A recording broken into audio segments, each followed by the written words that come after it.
interviewing people for films. Well, we also just put it all out raw at prisonplanet.tv. We've got 3 new interviews going up this week. So again, prisonplanet.tv, it's all possible because of your support. And any subject, whether it's vaccines, martial law, mind control, world government, currency devaluation, any subject you can imagine, HARP, it's all there.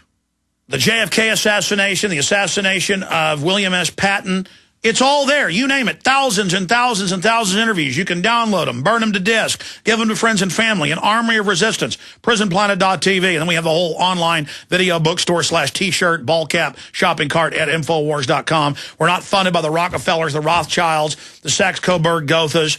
We're funded by you, the supporters of this broadcast, and our sponsors, and we couldn't do it without you. Be sure and support our local AM and FM affiliate sponsors as well, or if you're a local business and hear this show on a local station, get in there, advertise on the show, support them. We're getting a lot of new affiliates. We're growing the fastest we ever have, and I just want to thank all of our great affiliates as well and our listeners that spread the word about the broadcast. Now, going to David Icke, we're going to play this clip again. It's very short. I'm sure David's seen it, but I haven't asked him. But here's one of the clips. This is a couple hours after the shooting Saturday, and they talk about Ayn Rand. They talk about another author, and then they go after David Icke for conscious dreaming, which I haven't really heard David talk much about. Now they're blaming me for the conscious dreaming because I'm in the film Waking Life, a Richard Linklater film that is about that. I mean, this is crazy now. If you talk about daydreaming, you're now going to cause mass murder. Let's go ahead and play that clip. This man also talked quite a lot in these strange videos of his about what he called conscience dreaming, but I think is almost certainly meant to be conscious dreaming, which is an idea that also has been kind of tossed around on the radical right, in particular by a kind of British conspiracy theorist by the name of David Icke. So a lot of these ideas, his burning of the flag, his talking about the government as treasonous, and using mind control to control the rest of us. And so no, he was talking in class about could he be under mind control. David Icke, we now learned that they knew he was death-threatening people and were doing nothing. That's Reuters. We now know the media kept asking Giffords over and over again, nationally and locally, is somebody going to kill you? Is somebody going to get you? Pretty much triggering this guy. They can program people who are unstable now through the television. They don't even need to grab you. You're an expert in this mind control, David, and they're now coming after you. Let's get into what you think of this shooting and all the rest of it. The fact that they're coming after me makes me delighted, because if I'm rattling their cage, then I'm doing something right.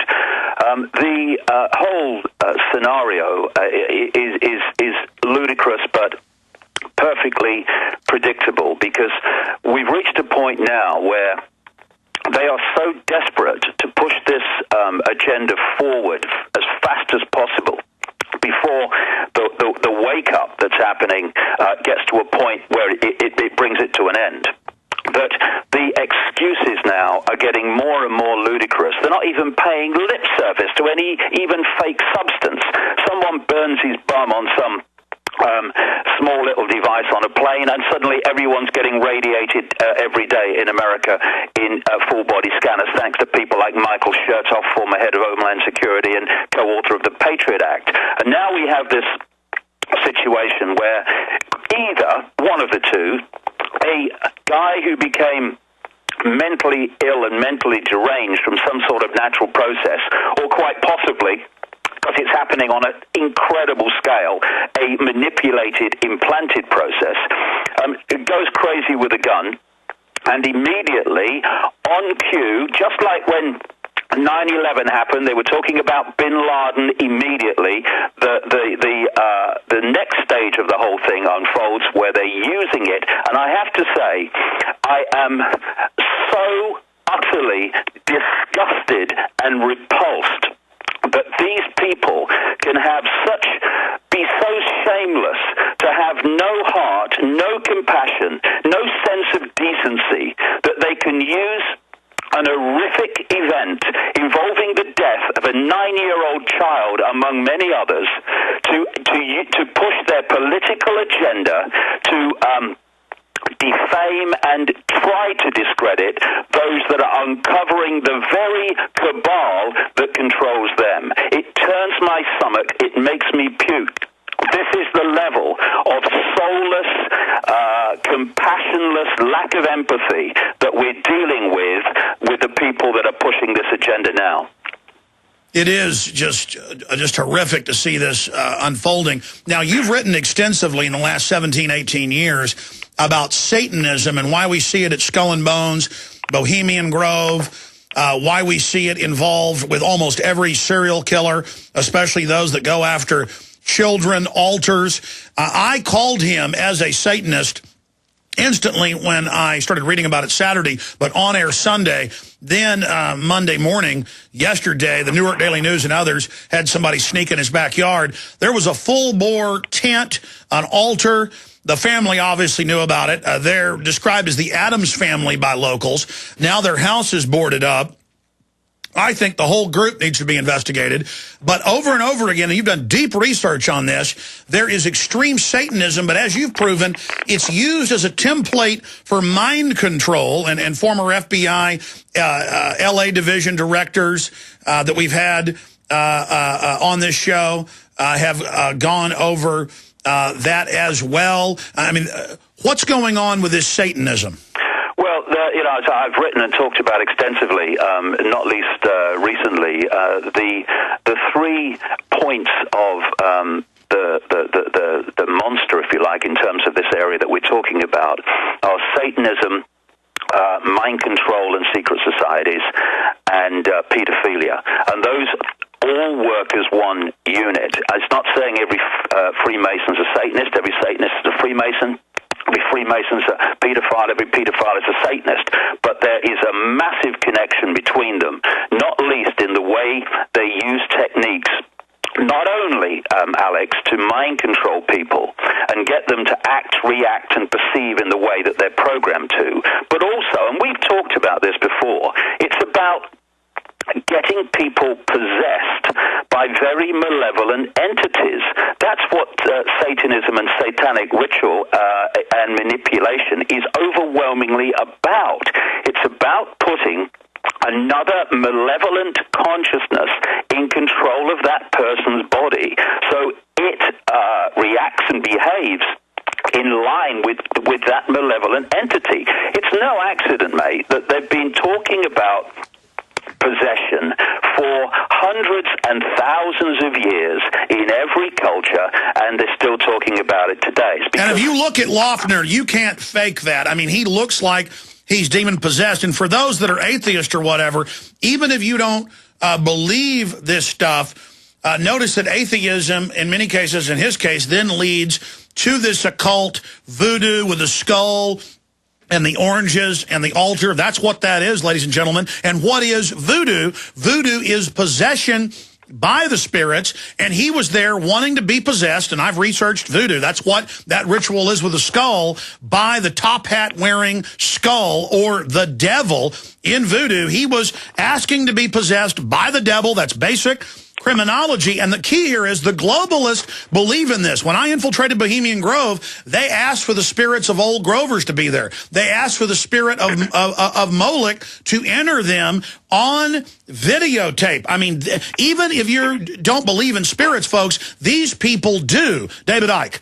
Well, the fact is, and I've talked to former Satanists all over the world over the last 20 years in my research of this, the hierarchy of Satanism is dictated by the power of the demons that possess you.